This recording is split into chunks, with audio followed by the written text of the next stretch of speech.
A Debate. Como es habitual a esta hora en Mega Noticias, vámonos a Debate y le doy la bienvenida a nuestro invitado Tonatiuh Martínez, profesor de la Facultad de Economía de la UNAM. Tonatiuh, primero que nada, muy buen año, no nos habíamos visto, que tengas excelente 2024. Gracias, Alberto, buen año.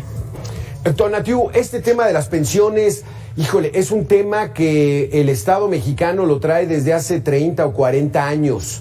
Se nos está haciendo una bomba de tiempo.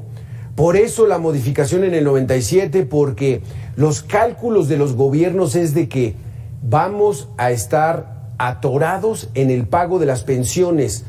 ¿Fue justificada esa reforma en el 97?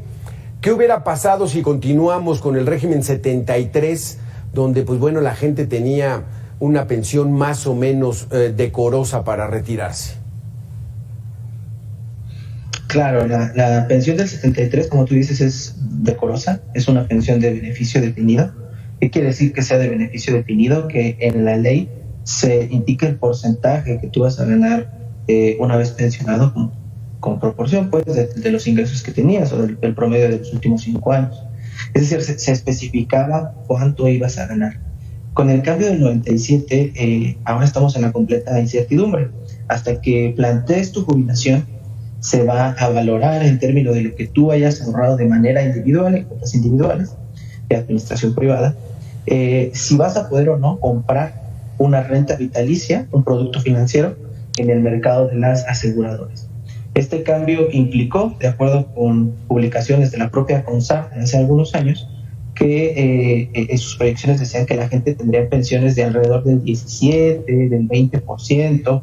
Es decir, si tú ganabas 100 pesos como trabajador, tendrías que vivir como retirado con 20 pesos. Evidentemente, esto nos deja ver que no fue un cambio que valiera la pena. No fue un cambio que a las personas les resolviera la vida. Tal vez el gobierno, en esos años de Zedillo, se lavó las manos y dijo, bueno, ya será el problema de alguien más. Sin embargo, las modificaciones de Zedillo también trajeron grandes problemas como costos fiscales al presupuesto público. ¿Por qué?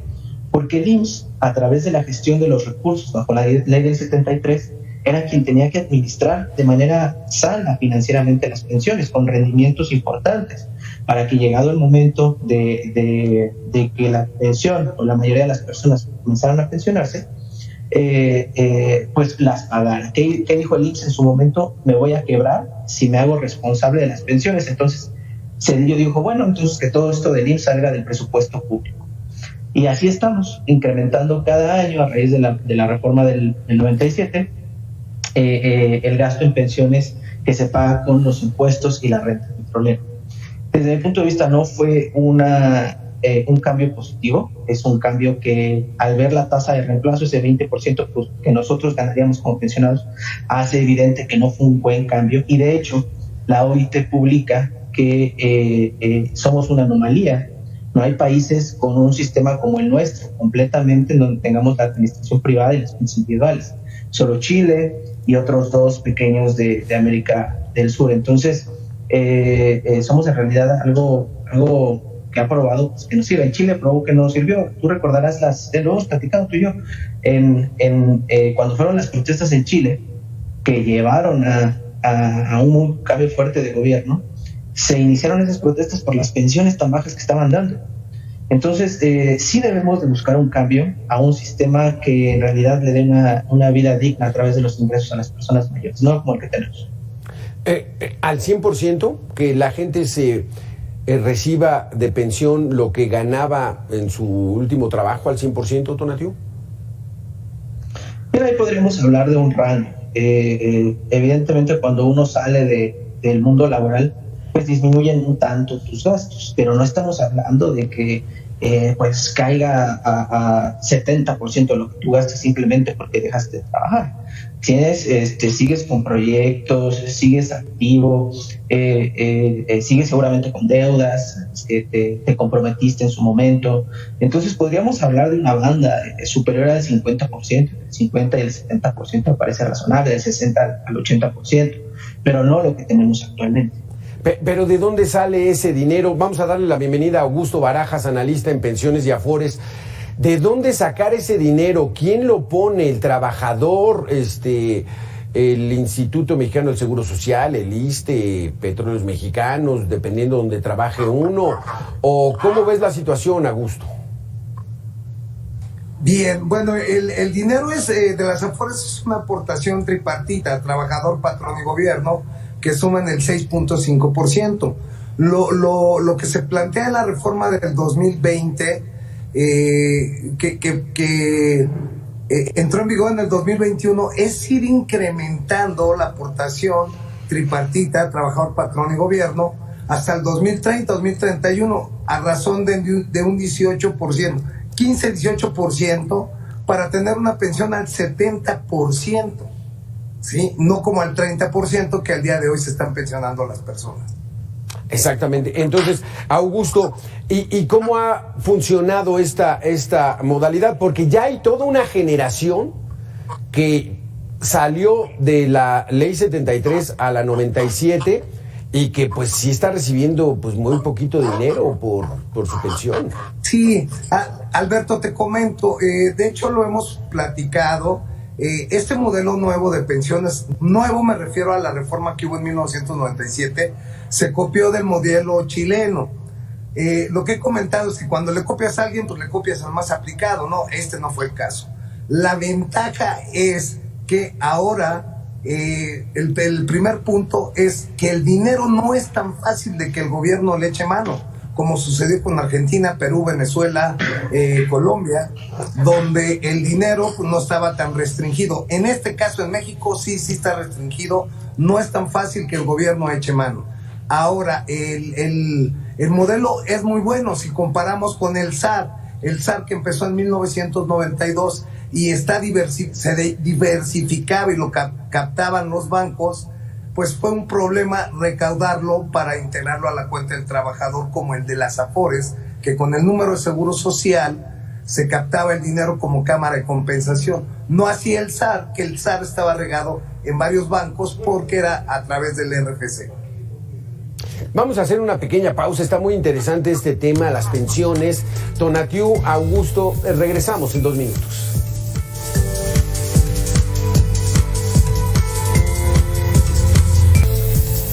Tonatiuh, Augusto, te pregunto, Tonatiuh, ¿qué hubiera pasado si no aparece esta figura del sistema de ahorro para el retiro, el SAR, y hubiéramos seguido con el régimen 73? ¿Le hubiera alcanzado al Estado? ¿Fue real esa situación de que iba a ser imposible pagar las pensiones? Pues mira, desafortunadamente incluso en la reforma, en la discusión propia, que fue una discusión express, la del 95 duró algunos días cuando Zedillo metió la iniciativa para la modificación, jamás el IMSS de esos años publicó los números o el estudio actuarial, que de hecho así se llama el análisis, el estudio actuarial, para demostrar que su argumento era válido. Un profesor del ITAM, y acá para pues, las personas que respetan a esa institución, que habla de pensiones, Tapencina, publica en un libro sobre un análisis profundo del sistema mexicano y el sistema latinoamericano, que desafortunadamente, a pesar de que en 2003 era el año catastrófico según la iniciativa, jamás se entregaron los datos con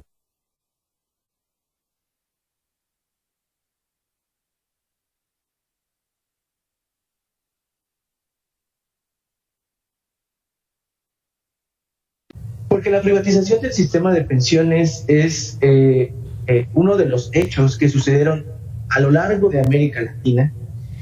Justo como decía mi compañero, Chile fue el ejemplo, fue el laboratorio, de hecho, del sistema para las pensiones. En México se implementó a raíz de un modelo, con un cambio del modelo económico. Entonces, en realidad no podríamos saber a ciencia cierta qué estaba pasando porque no tenemos el estudio actuarial que demuestre que el IMSS estaba por quebrar. ¿Cómo ves esto, Augusto Barajas? ¿Qué hubiera pasado si continuamos con ese régimen? Mira, apoyo lo que comenta Tonatiuh, pero siento yo que para darle ser más prácticos, si tenemos una pirámide, Imaginaos una pirámide, en la punta de la pirámide están los pensionados. Los que soportan la base de la pirámide son las personas trabajadoras que van aportando.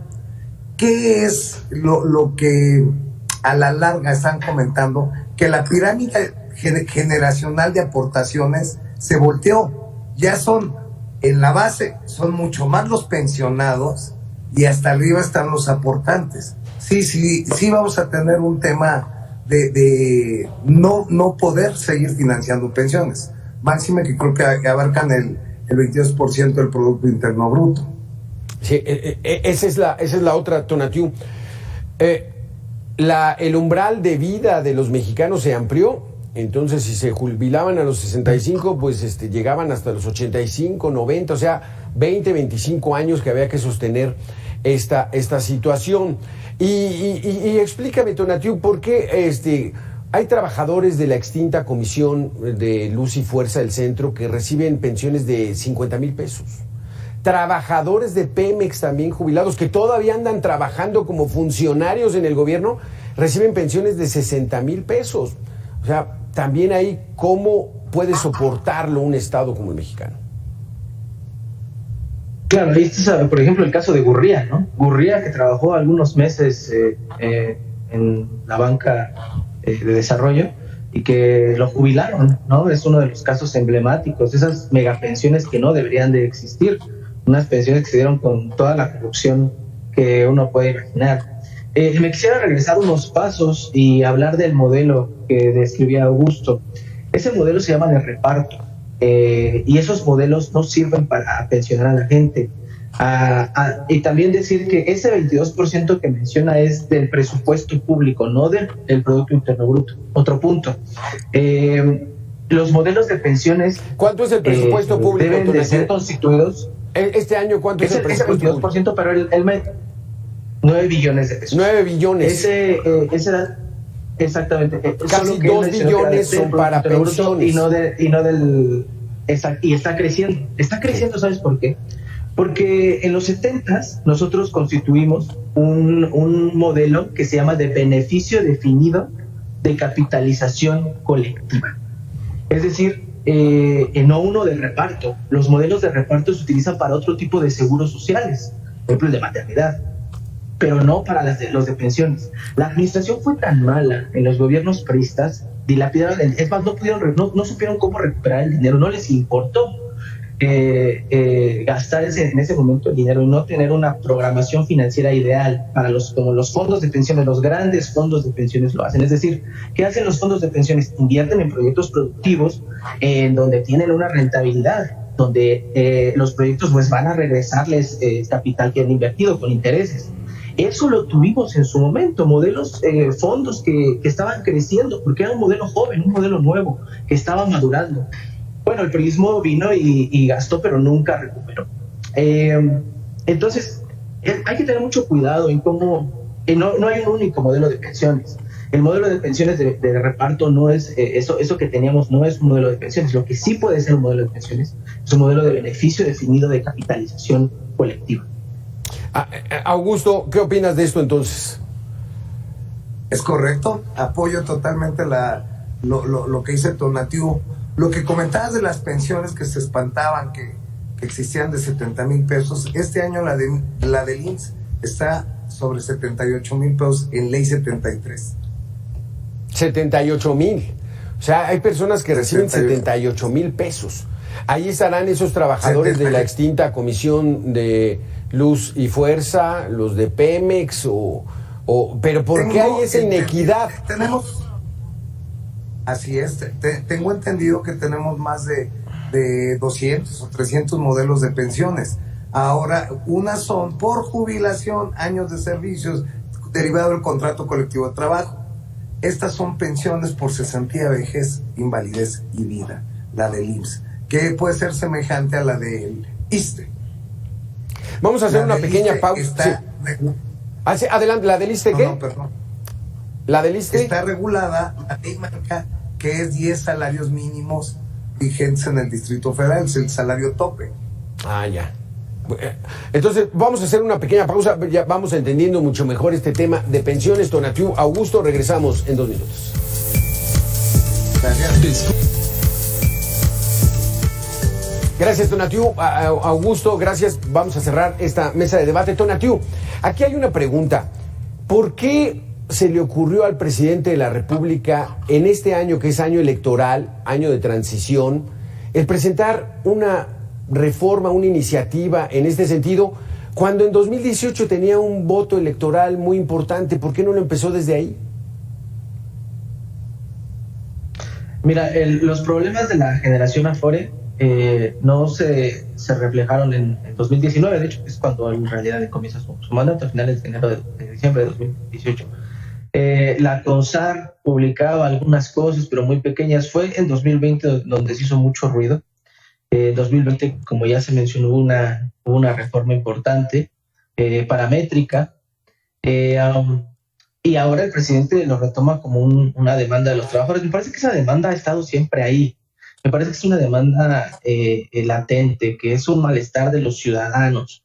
Y es que los números son muy claros. Cuando tú ves ya la proyección y dices, oye, la gente no puede jubilarse con eso, con esa tasa de reemplazo tan baja. Y yo creo que pues está recogiendo el sentimiento ahora y no es que, sí, tú tienes razón, en 2019-18 tenía mucha fuerza. Me parece que la sigue manteniendo el presidente actualmente y que como parte pues de su plan C, podría meterla en septiembre, cuando el nuevo Congreso... Es que es eso. Por eso te digo que 2018, porque si en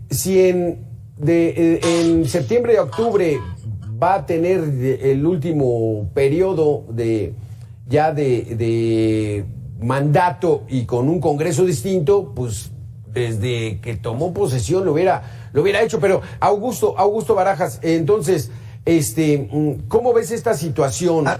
¿Qué países reciben el 100% de pensión de lo que trabajan, de los trabajadores? Alberto, muy buena pregunta. Te voy a contestar cuál es mi punto de opinión. Actualmente las Afores administran el 5.8 billones de pesos, ¿sí? La materia de la reforma, bueno, en mi punto de vista es, en el 2020 ya hubo una reforma que bajaron de 1.250 semanas a 750, y se van a ir dando 25 semanas por año.